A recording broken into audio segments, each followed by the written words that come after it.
Alors, on va commencer par voir juste rapidement les paramétrages de la calculatrice.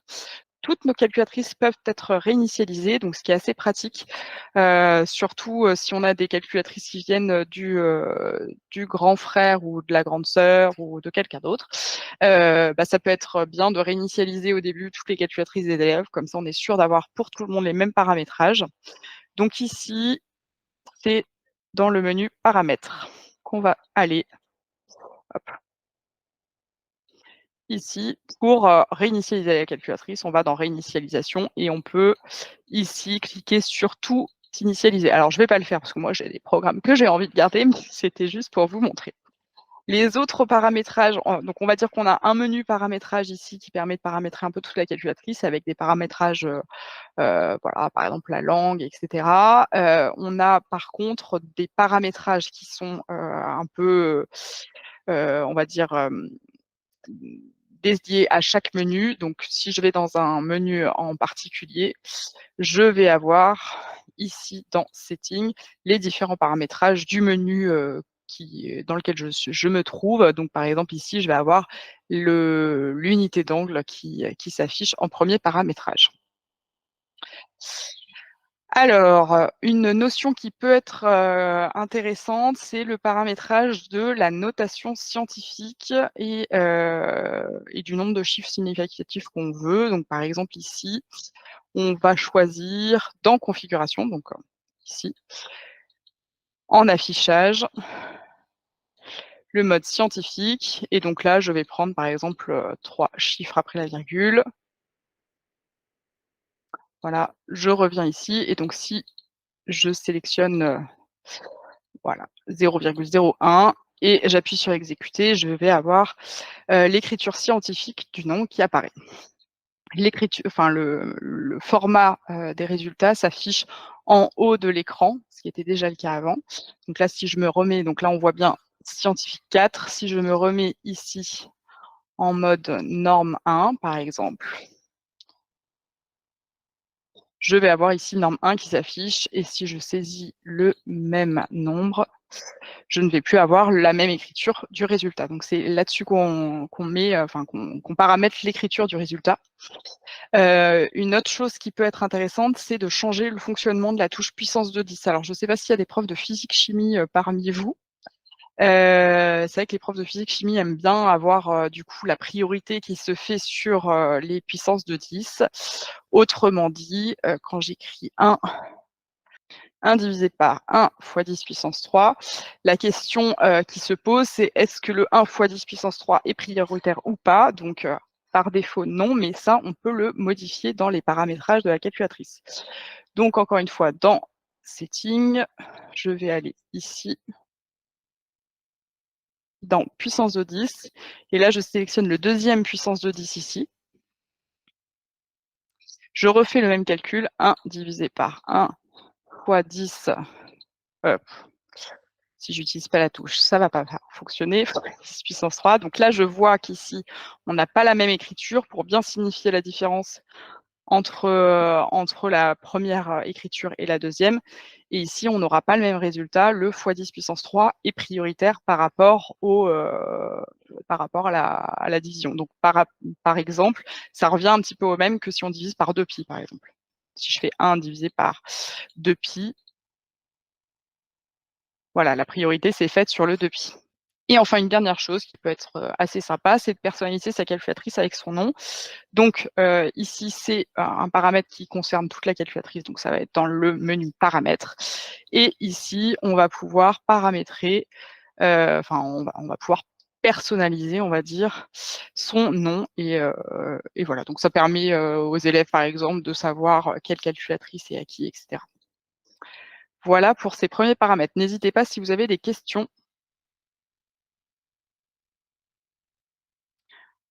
OK, j'ai l'impression qu'il y a pas de questions. Je vais passer à la suite. Donc la suite, je vous propose un peu de statistiques.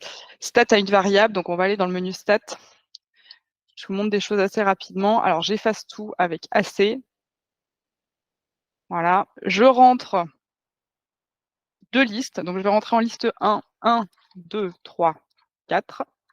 Voilà. En liste 2, je vais entrer 2 fois la liste 1. Alors soit je l'écris à la main, soit je vais directement en haut de la liste et j'écris 2 multiplié par, je vais aller dans le catalogue chercher liste qui se trouve dans statistiques et donc ici j'ai 2 fois ma liste 1.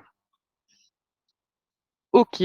Ensuite, je vais faire du coup des calculs statistiques. Donc je vais commencer par calculer les paramètres, de ma série, statistiques où la liste 1, c'est la liste des données, la liste 2, c'est la liste des effectifs correspondants.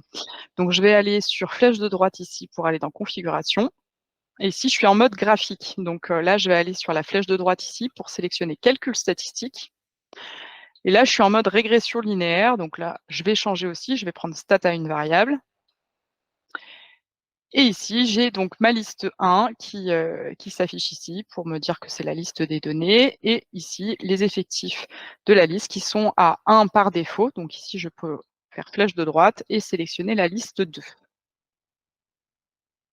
Et enfin, je vais aller dans résultats et donc là, j'ai tous mes résultats avec, la moyenne, l'effectif total, les, quartiles, la médiane et cetera. Donc voilà, donc c'est assez simple. L'idée, c'était vraiment de passer par cette page de configuration pour rappeler à l'élève qu'il faut configurer, bien comme il faut, les listes et voilà, ne pas faire un calcul sans savoir. Non, donc il n'y a plus de touche fonction, exactement. Donc en fait, on va passer, avant donc les onglets, on les sélectionnait avec des touches fonction F1, F2 et cetera. Ou alors on sélectionnait avec F1, F2 des fonctionnalités supplémentaires. Ici, on passe d'un écran à un autre en utilisant les touches, flèche de droite, flèche de gauche qui ont été pensées comme des touches, de tabulation un peu de clavier. Voilà et donc on va aller sur les résultats. Si je veux recommencer ici, mais cette fois je veux faire un graphique, je vais aller dans calcul statistique, je sélectionne ici graphique et là je vais sélectionner du coup, ce que je veux comme graphe 1. Donc par exemple ici, je vais prendre un diagramme en boîte avec la liste 1, comme, donnée et bah, cette fois-ci je vais prendre par exemple 1 comme effectif et ici je prends en graphe 2 un diagramme en boîte avec la liste 2 et je vais aller voir mes, du coup, 2 box plots. Donc voilà, donc c'est de cette manière-là qu'on va, paramétrer nos graphiques. Est-ce que vous avez des questions sur les stats à une variable? Je vous ai montré vraiment l'essentiel, mais c'est juste un peu pour que vous compreniez un peu le fonctionnement de ce menu. Il y a pas grand-chose à savoir, en particulier, en tout cas sur ce menu. C'est surtout le fonctionnement de voilà, je saisis les listes, je vais configurer ce que je veux faire comme calcul. Est-ce que c'est un calcul? Est-ce que c'est un graphique?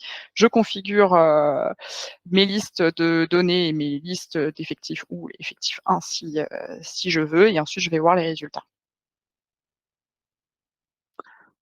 OK, bon, ça a l'air d'être OK pour tout le monde. Donc pareil, on peut faire, de la même façon des régressions. Donc ici, on saisit les 2 listes, on va aller dans graphique, choisir le nuage de points. Alors je vais vous le faire, quand même rapidement. Alors je vais dans, graphique. Ici, je vais enlever, mon diagramme 2. Je vais choisir OK. Alors aucun, pas OK. Dans le 1er graphe, je vais choisir ici d'abord le nuage de points. Voilà. Liste 1, liste 2, OK, ça a l'air d'être bon. Je vais dans graphe. Ensuite, je vais aller dans résultats. Je choisis ici la régression linéaire et ensuite je vais avoir le graphe de ma régression. Donc voilà, donc c'est assez, on va dire assez logique, cette manière de fonctionner. On peut avoir bien sûr directement les résultats de la régression linéaire si on veut pas voir la droite de régression, on peut les avoir aussi, mais je trouve que cette manière est pas mal, de voir d'abord le nuage de points et ensuite pouvoir voir du coup la régression. Donc voilà pour les stats à 2 variables. N'hésitez pas, hein, si vous avez des questions. On va aller dans le menu probabilité maintenant. Donc juste pour vous montrer un peu comment fonctionne le menu probabilité, on choisit tout d'abord la loi. Donc ici, on va prendre la loi binomiale. On sélectionne ensuite le type, de calcul qu'on veut faire, donc par exemple x inférieur à quelque chose. Heu, on sélectionne ensuite les paramètres de la loi, donc par exemple 10, 0, 3 Et on va aller du coup pareil, hein, c'est tout, enfin tous les menus fonctionnent de la même façon. Je vais sur flèche de droite pour aller du coup au résultat de mon calcul.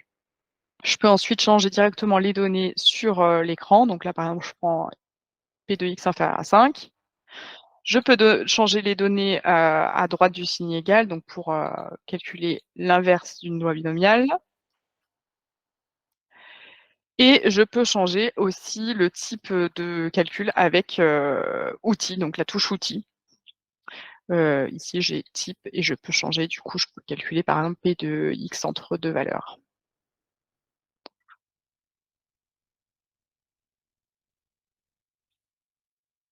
Ah oui, c'est vrai il est vraiment top ce menu Proba. Alors on l'avait, déjà sur la graphe 90+2, il ressemblait, déjà pas mal à ça.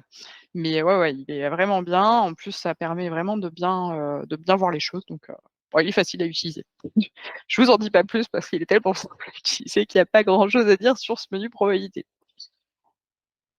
Alors maintenant le menu graphe et table. Donc on a regroupé le menu graphe et le menu table. On arrive ici, on sélectionne bon, ici rien n'a changé, hein, par rapport à la graphe 90, si vous l'aviez.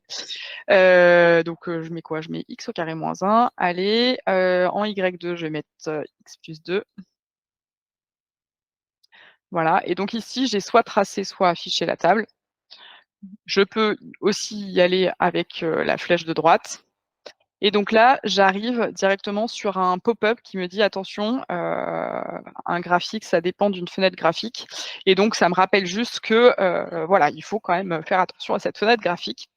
Donc soit je sélectionne tracer directement ici, soit je vais pouvoir changer ma fenêtre graphique. Donc je peux paramétrer la valeur minimale, de X et enfin paramétrer, on va dire à la main, la fenêtre graphique, ou je peux aller ici dans préenregistrer, ce qui est peut-être, le plus simple au début, quand on ne sait pas trop, ce que va donner le graphique. Donc je vais dans préenregistrer et j'initialise, la fenêtre graphique, et donc ça, c'est assez bien aussi parce que du coup, tous vos élèves vont avoir la même fenêtre graphique. On avait déjà ça avant, mais c'était un petit peu plus difficile peut-être de trouver ces, fenêtres préenregistrées, et moi je trouve ça vraiment super parce qu'au moins, tous les élèves ont vraiment la même chose sur leur calculatrice, et donc ça, c'est top. Bon, une fois qu'on est là, on peut se balader ici avec les flèches. On a aussi l'option de zoomer avec plus, je zoome, on va dire je zoome, et avec moins je dézoome, on va dire. Donc voilà, on peut à nouveau changer la fenêtre graphique en appuyant sur outils. On a ici l'option fenêtre graphique. On a ensuite les résolutions graphiques qui sont dans outils aussi. Donc par exemple, racine, où là je vais avoir du coup la courbe qui est, enfin sur laquelle je suis en train de calculer quelque chose qui clignote en jaune. Je peux changer de courbe du coup avec les flèches de haut et en bas. Donc là, celle-là, c'est la rouge qui clignote en bleu. Donc je vais me mettre sur la fonction de degré 2, ça sera peut-être plus intéressant. Et donc là, j'ai la première racine qui apparaît, x égale moins 1, y égale 0. Je vais sur la deuxième avec la flèche de droite. Voilà, donc j'ai plusieurs, possibilités de résolution graphique. Bon, c'est à peu près, ce qu'on attend en tout cas des résolutions graphiques. J'ai aussi l'outil parcourir courbe, donc qui me permet, de parcourir la courbe. Comme son nom l'indique, je peux aller à un point donné en le sélectionnant directement, enfin en sélectionnant l'abscisse du point directement au clavier. Donc là, par exemple, x égale 1, j'appuie sur la touche 1 et j'appuie sur exe. Et je peux même, enregistrer les coordonnées ici 1, 0 en appuyant sur exécuter. Donc là, par exemple, si j'appuie maintenant sur -1, j'ai toujours ici mes coordonnées de mon premier point qui s'affiche, dans ce graphique. Voilà, je peux ensuite aller voir la table. Ah oui, alors là, du coup, j'étais déjà en mode, donc je vais me remettre. Je voulais vous montrer ça, donc je m'étais mise, j'avais mis la calculatrice en mode dual, enfin double affichage table avec graphe, donc c'est ici. Je désélectionne table avec graphe. OK, et donc là, je vais aller dans afficher la table, et ici, j'aurai plus que la table qui va s'afficher. Voilà. Donc ici, j'ai ma table qui s'affiche. Je peux sélectionner les points directement, au clavier. Ah donc 1, 2 par exemple. Je peux ici avec outils régler, la table.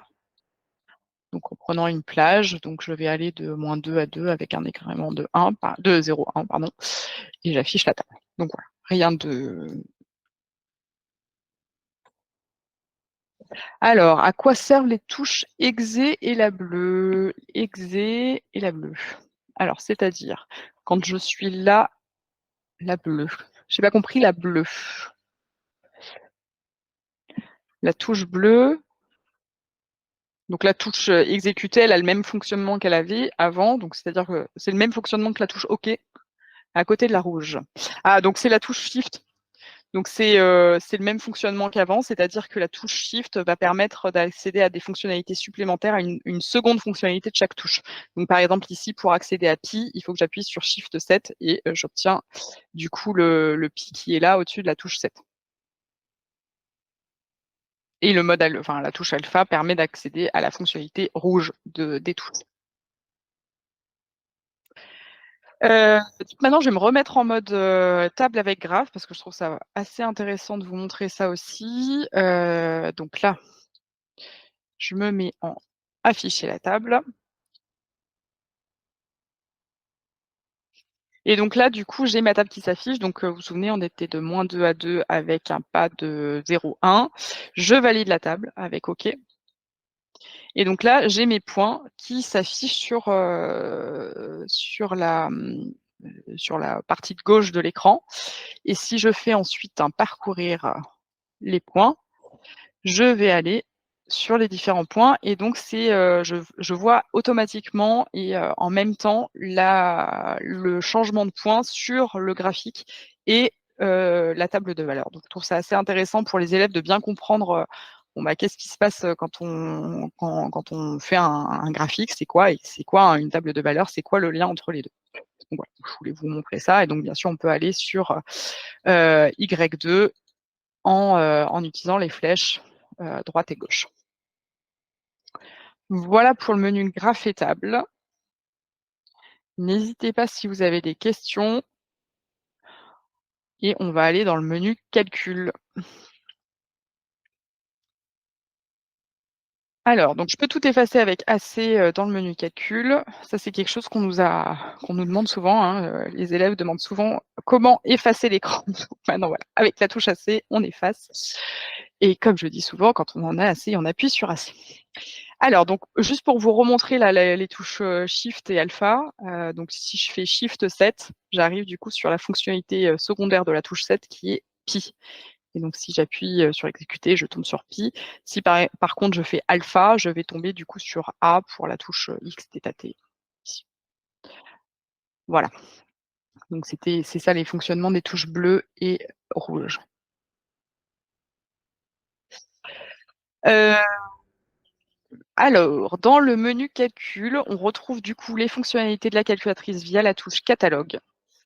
On va avoir ici, bah, bon, toutes les fonctionnalités qu'on aime bien avoir. Donc, par exemple, dans l'étude de fonction, on va avoir, la possibilité de résoudre une équation ici avec solve n.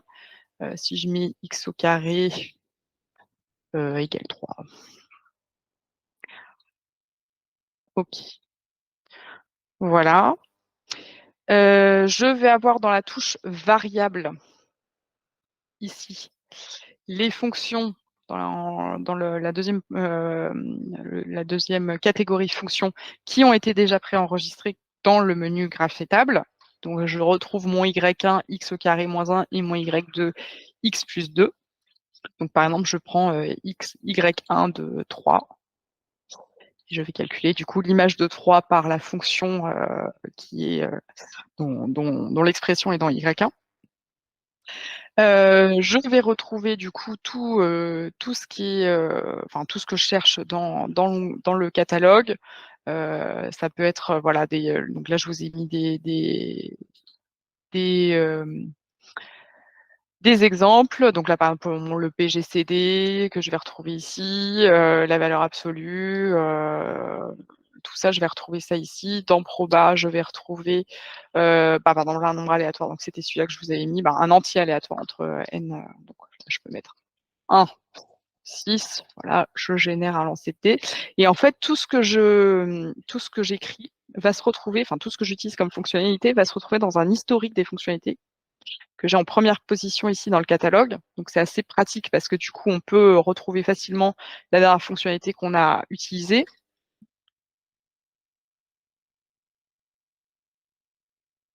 Oui, alors les lois de proba sont bien disponibles dans le menu, calcul. Alors je vous montre ici. C'est pas ici. Loi de proba, voilà. Donc elles sont bien là, hein.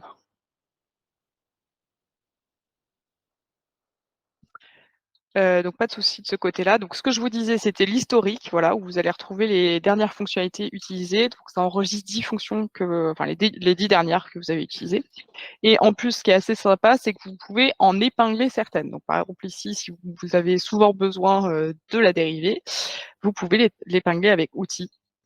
Donc voilà. Donc là, par exemple, tout à l'heure, j'ai utilisé, les entiers aléatoires. Je peux ici l'épingler avec outils et donc dans ce cas, si elle est épinglée, elle va rester dans l'historique des fonctions, ce qui va me permettre de les retrouver vraiment, très, très rapidement. Voilà pour le menu calcul et ses fonctionnalités, surtout le, catalogue. Je ne sais pas si vous avez des questions du menu calcul, je vous ai juste fait une petite présentation parce qu'on va peut-être pas trop rentrer dans les détails. Juste voilà, vous dire aussi qu'on peut tout effacer dans tous les menus, hein. Si je suis dans le menu Stats, j'appuie sur AC, j'efface tout. Si je vais dans le menu, graphe et table, j'appuie sur AC et j'efface tout et donc ça, c'est assez pratique. Je voulais vous montrer aussi quand même le menu Python. Donc ici, on arrive dans le menu Python, on arrive en fait directement oui, vous testerez tout ça via l'émulateur demain normalement. Donc on arrive directement sur un module qui s'appelle module.py qui est vide. Donc l'idée c'était, d'enlever, toute l'étape, je crée un programme, je lui donne un nom et cetera, qui est quand même, pas forcément évidente pour les élèves et donc voilà, donc on arrive directement, là-dessus. On va pouvoir, sélectionner, ce qu'on veut, avec le clavier, hein, comme on le faisait avant. Donc par exemple, A, A égale 3. Voilà. Si je vais dans variables ici, je vais retrouver, les variables qui ont été utilisées. Je peux par exemple, alors je vais tout effacer, on va créer une petite fonction rapidement. Je vais aller dans les fonctionnalités intégrées. Donc je vais faire une petite fonction. Je vais faire une fonction moyenne. OK, donc je me mets en mode alphabétique, moy. Alors, ce qui est assez sympa aussi ici, c'est avec, la touche outils, je peux sélectionner caractères et donc ici, je vais avoir les caractères qui apparaissent sur une première ligne, enfin, à l'écran en tout cas et donc je vais avoir tous les caractères, ce qui, m'évite de ressortir du mode alphabétique et de, revenir sur le mode alphabétique et cetera. Alors non, vous ne pouvez pas simuler la Lite avec la Math+. C'est 2 émulateurs différents, mais ils seront tous les 2 disponibles sur la clé USB. Donc voilà, donc je prends par exemple, moi de A, je vais sélectionner la virgule, B, virgule C et je ferme la parenthèse. OK. Et donc là, il faut que je revienne ici pour passer sur la ligne d'en dessous et là je vais prendre quoi? Je vais prendre R égale égale alors je suis en mode alphabétique. Alors A plus B plus C, le tout divisé par 3. Voilà et je renvoie R. OK, je vais dans le shell, ici, j'enregistre mon fichier, hein, OK. Et donc là, j'arrive directement dans le shell et le module, a été importé. Si je vais maintenant dans variables, je vais retrouver ici ma fonction while. Donc ça, c'est assez pratique avec, le bon nombre d'arguments et cetera. Donc je prends 1, 2, 3 par exemple et voilà. Je retourne dans l'éditeur et je passe du shell à l'éditeur de cette manière-là. L'idée, c'est que, au prochain cours, en général, on n'a plus besoin de son fichier Python qu'on a utilisé qu'une seule fois, parce qu'en général, on l'utilise qu'une seule fois, ou en tout cas, on l'utilise le temps, qu'on fasse le fichier, après on n'en a plus besoin. Donc l'idée, c'est d'appuyer sur AC pour tout effacer et recommencer à 0 le cours prochain. Si on veut vraiment garder son programme, on peut quand même le sauvegarder ici avec Outils, Fichier, Enregistrer sous. Et donc là, je l'enregistre et je lui donne un nom, par exemple, moyenne. Hop,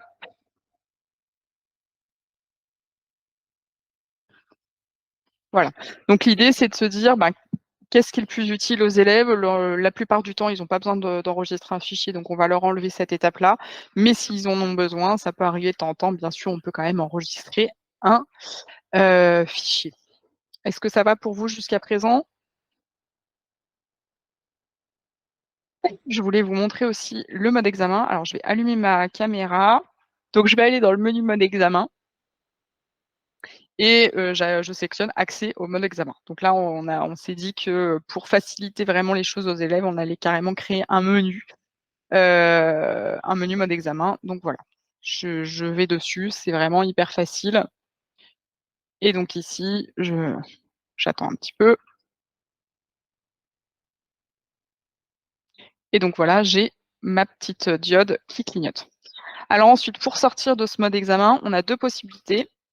Donc la première, c'est avec le câble 3 pins et où on va ici connecter la calculatrice qui est en mode examen avec une calculatrice Casio qui n'est pas en mode examen.